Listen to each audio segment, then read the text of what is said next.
Hello student, आप सभी को अपने चैनल एग्जाम फ्री पर स्वागत है। देखिए, भूगोल का जो ज्योग्राफी एग्जाम हुआ, ठीक है, उसका ओरिजिनल क्वेश्चन आ गया। आप लोग देख सकते हैं कि कितना क्वेश्चन आप लोग को सही बनाए थे। ओके, तो जल्दी से जल्दी चलिए स्टार्ट कर देते हैं। क्वेश्चन नंबर 1 में देखिए आपको दिया था, ठीक है।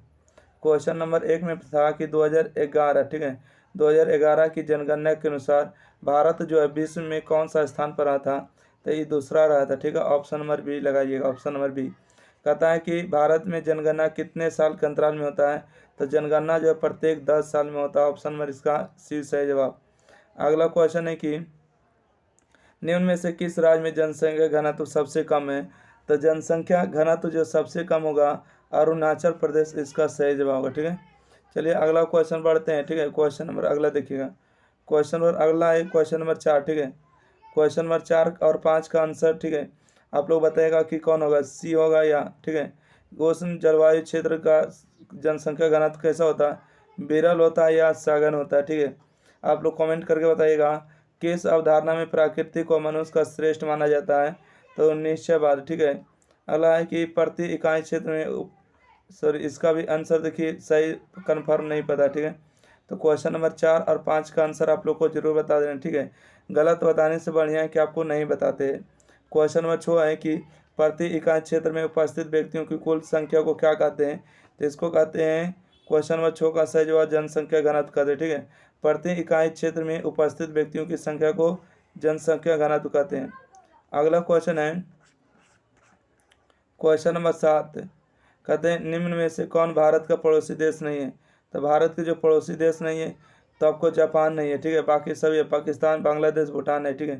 क्वेश्चन नंबर 8 है किस महाद्वीप में विश्व की सबसे अधिक जनसंख्या पाई जाती है। तो आपको एशिया महाद्वीप का सही जवाब होगा। अगला निम्न में से कौन सा शहरी जनसंख्या वृद्धि का कारण है। शहरी जनसंख्या वृद्धि का कारण है कि सभी गाँव लोग जो है शहर में बस रहे हैं। ऑप्शन नंबर इसका सी सही जवाब। अगला क्वेश्चन है निम्न में से कौन झारखंड की राजधानी, ठीक है। झारखंड की राजधानी रांची होगा। ऑप्शन नंबर ए सही जवाब। चलिए नेक्स्ट बढ़ते हैं क्वेश्चन नंबर 11। क्वेश्चन नंबर 11 में कि किशोर जनसंख्या किस वर्ग आयु के अंतर्गत आती है, ठीक है। किशोर जनसंख्या किस वर्ग की आयु आती है। तो 10 से 19 साल के बच्चे आते हैं, ठीक है।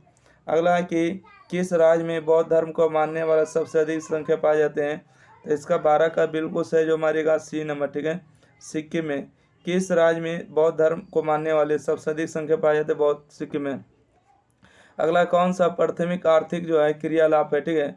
निम्न में से कौन सा प्राथमिक आर्थिक क्रियालाप है। तो इसका सही जवाब होगा प्राथमिक क्रिया कृषि होगा, मत्स्य पालन भी और खनन भी होगा।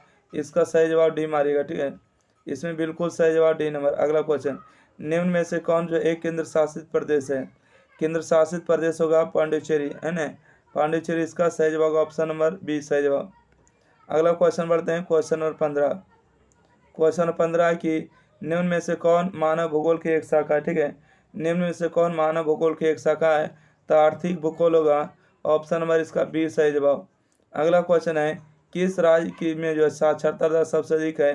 तो केरल की साक्षरता दर सबसे अधिक है, ठीक है। 16 का बी नंबर। अगला क्वेश्चन है किसी क्षेत्र में एक विशेष वर्ष में होने वाले कुल जन्म दर को क्या कहते हैं, ठीक है। विशेष होने वाली जन्म संख्या को क्या कहते हैं। तो इसको कहते हैं जन्म दर, मतलब कि बर्थ रेट। इसका ए नंबर सही जवाब। अगला है कि कौन आर्थिक भूगोल की एक शाखा है, ठीक है। कौन जो है आर्थिक भूगोल की एक शाखा है। तो क्वेश्चन नंबर 18 का सही जवाब होगा ऑप्शन नंबर डी, ठीक है। 18 का सही जवाब होगा डी नंबर। आर्थिक भूगोल की एक शाखा है कृषि भूगोल, औद्योगिक भूगोल और संसाधन भूगोल, ठीक है। ऑप्शन नंबर डी इसका सही जवाब। अगला देखेंगे question number 19 number. Question number 19 में है कि जनसंख्या संक्रमण सिद्धांत में जनसंख्या विकास की कितनी अवस्थाएं होती है। तो 7 होती है। अगला कौन प्रवास को प्रेरित करने वाला कारक है, ठीक है। कौन प्रवास को प्रेरित करने वाला कारक है। तो 20 का बिल्कुल सही जवाब होगा इनमें से सभी, ठीक है। यानी कि कौन प्रवास को प्रेरित करने वाला, बेरोजगारी, गरीबी और अशांति, सही जवाब डी नंबर। अगला निम्न में से कौन जनसंख्या विकास को निर्धारित करने वाले दर है, निर्धारित करने वाले जो घटक है। जनसंख्या विकास को निर्धारित करने वाले कौन होगा। तो 21 का बिल्कुल सही जवाब होगा इनमें से सभी, ठीक है। जन्म दर भी होता है, ठीक है। विकास करने वाले, यहाँ पूछा इनमें से कौन जनसंख्या विकास को निर्धारण यानी बताने वाले कौन है, कितना जन्म लिया, कितना मर गया, कितना कहाँ निवास करा। इनमें से सभी जवाब होगा ऑप्शन नंबर डी। अगला है कि कौन भारत का सबसे बड़ा धार्मिक अल्पसंख्यक है? सबसे बड़ा अल्पसंख्यक धार्मिक में है तो मुस्लिम होगा, ऑप्शन नंबर इसका बी सही जवाब। क्वेश्चन नंबर अगला देखते हैं, क्वेश्चन नंबर 23। क्वेश्चन नंबर 23 है, निम्न में से कौन भौतिक भूगोल की एक शाखा है? ठीक है, भौतिक भूगोल की एक शाखा है तो 23 का बिल्कुल सही जवाब होगा डी नंबर, जलवायु विज्ञान, समुद्र विज्ञान और भू आकृति विज्ञान। अगला क्वेश्चन है, निम्न में कौन जो है द्वितीयक आर्थिक व्यवसाय है? द्वितीयक आर्थिक व्यवसाय हो जाएगा आपको उद्योग। ठीक है, उद्योग इसका सही जवाब होगा। अगला क्वेश्चन है, किस क्षेत्र में जो है विरल जनसंख्या घनत्व पाया जाता है? किस क्षेत्र में जो है विरल जनसंख्या घनत्व पाया जाता है? तो 25 का सही जवाब होगा आपको डी नंबर। चलिए अगला क्वेश्चन देखिएगा, क्वेश्चन नंबर 26। ठीक है, 26 नंबर है, भारत में अंतिम जनगणना कब हुई? तो 2011 में, वो ऑप्शन नंबर इसका सी। निम्न में से कौन एक नगरीय समस्या? नगरीय समस्या प्रदूषण की समस्या, वायु प्रदूषण, जल प्रदूषण, इनमें से सभी होगा डी नंबर। अगला है कि निम्न में कौन कृषि कार्य के अंतर्गत आता है? कृषि के कार्य में आता है, देखिए शहद का उत्पादन भी, रेशम कीट का पालन, मशरूम पालन, इनमें से सभी होगा। 28 का डी नंबर बिल्कुल सही जवाब। क्वेश्चन नंबर 29 देख लेते हैं। कहते हैं किसी भी देश की जनसंख्या की गुणवत्ता की पहचान किसकी सूचक होती है? देखिए किसी भी देश की जनसंख्या की गुणवत्ता की जो पहचान होती है क्या होती है? शिक्षा के स्तर कितना है और प्रति व्यक्ति आय कितना है? तो इसका सही जवाब सी नंबर। ठीक है, ए और बी दोनों सही जवाब होगा। अगला क्वेश्चन है कि निम्न में से किसने जनसंख्या विकास का सिद्धांत दिया? तो इसका सही जवाब होगा माल्थस। ठीक है, ऑप्शन नंबर इसका ए सही जवाब। तो आप लोग कमेंट में बताइएगा 25 क्वेश्चन में आपको कितना सही हुआ था। ठीक है, चलिए अगला देखिए, आज सब्जेक्टिव क्वेश्चन क्या था कि जनगणना को परिभाषित करें। जन्म दर से आप क्या समझते हैं? द्वितीयक आर्थिक क्रिया से आप क्या समझते हैं? क्रियाशील जनसंख्या का क्या तात्पर्य है? किन्हीं दो जनसंख्या समस्या को बताएं।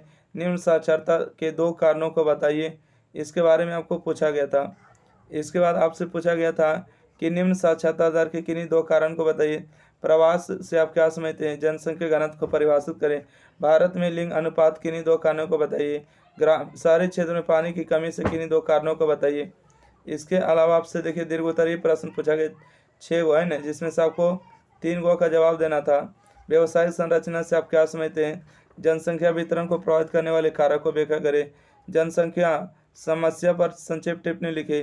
प्रवास के प्रेरक तथा खिंचाव कारकों का उदाहरण सहित व्याख्या करें। जनसंख्या संक्रमण सिद्धांत से आप क्या समझते हैं? लिखिए स्पष्ट। तो वीडियो अच्छा लगे लाइक करिए, शेयर करिए, चैनल को सब्सक्राइब करिए। आपको आएगा वायरल क्वेश्चन तो जरूर बताएंगे। ठीक है, जो आता है मेरे पास उसका वीडियो आपको जरूर देने का प्रयास करते हैं।